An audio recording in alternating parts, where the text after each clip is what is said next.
संत ज्ञानेश्वर। संत ज्ञानेश्वर आपे गांव के रहने वाले थे। निवृत्तिनाथ और सोपान देव उनके भाई थे तथा मुक्ताबाई उनकी बहन थीं। उस समय के कट्टरपंथी लोग इन बच्चों पर सन्यासी के बच्चे कहकर दोष लगाते थे। उसका कारण यह था कि उनके पिताजी ने सन्यास धारण कर लिया था, फलतः उन्होंने घर द्वार छोड़ दिया था।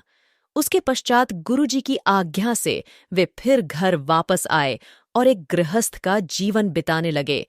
कालांतर में उनकी ये 4 संतानें हुईं। उस समय के कट्टरपंथी लोगों को यह मान्य नहीं था। लोगों ने उनका बहिष्कार किया। लोग उन बच्चों को प्रताड़ित करते थे। एक बार संत ज्ञानेश्वर झोली लेकर गांव में गए, परंतु किसी ने उन्हें भिक्षा नहीं दी। सभी जगह उन्हें जली कटी बातें सुननी पड़ीं। इससे उनके बाल मन को बहुत दुख हुआ।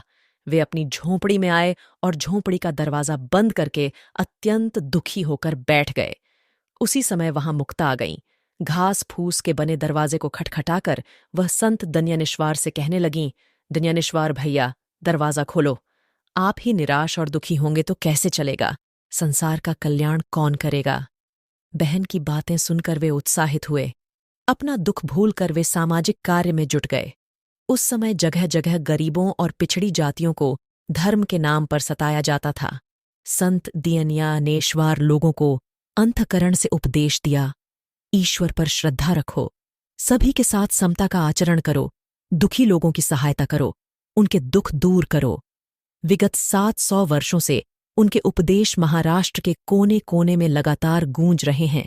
उस समय धर्म का ज्ञान संस्कृत ग्रंथों में ही बंद था। सर्वसामान्य लोगों की बोलचाल और कामकाज की भाषा मराठी ही थी।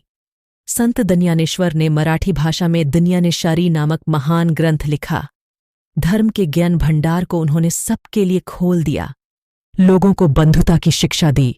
संत ज्ञानेश्वर ने युवावस्था में ही पुणे के पास आलंदी नामक गांव में जीवित समाधि ले ली। आज भी लाखों लोग प्रतिवर्ष आषाढ़ी और कार्तिकी एकादशी के दिन बड़े भक्तिभाव से आलंदी और पंढरपुर जाते हैं।